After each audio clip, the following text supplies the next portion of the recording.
Hi guys, today we meet for a new subreddit story.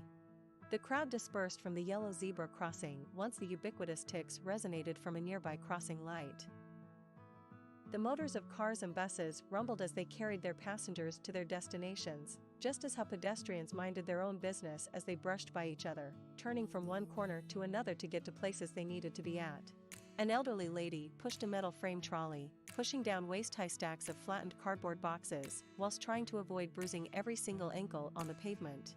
People instinctively gave way when they heard the clattering of the rusty axle against the frame.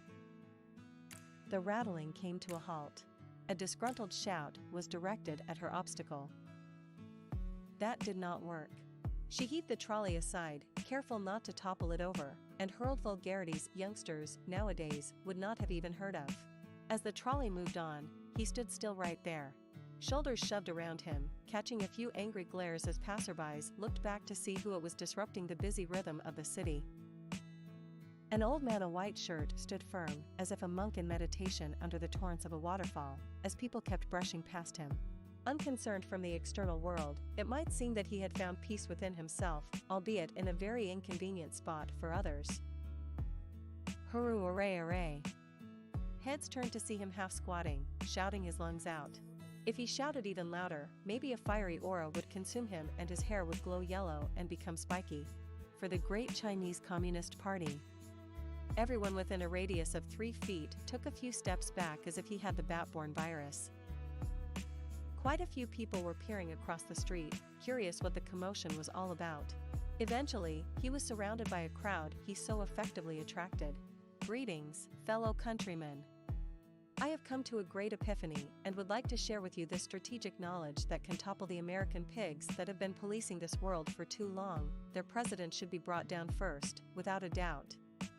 I have been analyzing the weaknesses of this vile man since he was inaugurated into office, and I have come up with solutions to finish him. The man is a passionate stamp collector. I say we give him one of our finest collections of stamps, but hide tiny microchips inside them, so they will electrocute him to death when he touches them. 10 million volts through the heart. And then the house of cards that is the White House will fall under the wrath of China. 2 black caps strung themselves through the crowd and revealed that they were attached to 2 blue uniformed police officers as they approached this breaker of peace. Sir, the policeman who first stepped towards him and placed his hand on his shoulder was not aware of what the occupational hazard that was this old man was going to do to his poor eardrums. China will take over the world. The policeman had to take a step back to brace himself, while his colleague and the bystanders around him instinctively covered their ears. The old man affirmatively looked through the policeman's eyes and right into his soul. The Chinese Communist Party is great, illustrious, and legitimate. Hurroo, array, array. The poor policeman took a step back as each word came crashing into him like invisible cars. Battered and disoriented, he gestured to his colleague to step up for backup. The crowd around him was cheering with him. A teenager was clapping his hands to see if they turned red. What's all this ruckus about? The other policeman decided to go for the good cop, bad cop strategy.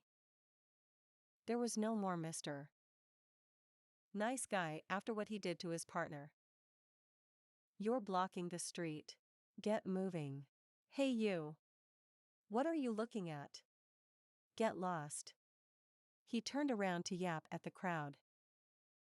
They were unmovable like mountains, despite his efforts. No Chinese Communist Party, no new China. The old man threw his head back as he fell to his knees with his hands high up in the air, clenching his fists so hard his knuckles turned white. Both policemen flinched as the crowd's cheer blazed on wild like a fire that had been doused with spirits. One of the policemen reached for the cuffs. Seeing this, the other held his hand and shook his head. And now I will share with you another of my epiphanies. This will surely burn the entire American empire down to the ground.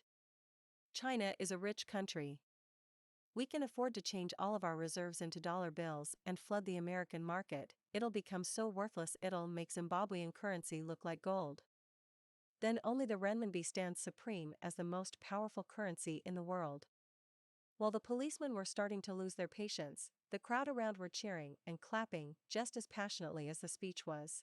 One of them turned back to look around, only to discover there were already twice as many people from the moment they got here. China must show her wrath to her enemies and those who wronged her. America. Britain. And how can we forget about Australia? Let's embargo them so bad they will regret it and come begging at our shoes. Who needs Australian coal anyway? I'm sure patriots would rather be in the cold and dark than have Australian coal in our generators, huh? If our brave heroes froze to death at Lake Chongqing, we can do the same this winter. China can take down anyone in the world if she wants. The old man had his index fingers on his temples as he bellowed, "Baisig computier exploon." The policeman finally snapped, tore the cuffs from his belt, and slammed them around the old man's wrists. You're under arrest. For insanity. Yeah, insanity. The other pulled a pistol out, aiming at the old man, as he did not want to be engulfed in flames and shards of shrapnel. Get out of the way. There's nothing to see here. With a slam of the police car door, the streets reverted to a constant stream of pedestrians once again. Behind the wheel, the policeman sighed. His partner could already tell what he was thinking. Being a policeman was much easier back in the day when everything was black and white. He'd know who to arrest right away. It was all in the book. Now that the new law was passed, the book was all up to interpretation. It was all gray. At least 50 shades of them. For more like this, please visit our subr/Red Tide Stories or our blog on 64FD. WordPress. If you liked this video, don't forget to subscribe and put a like and a comment.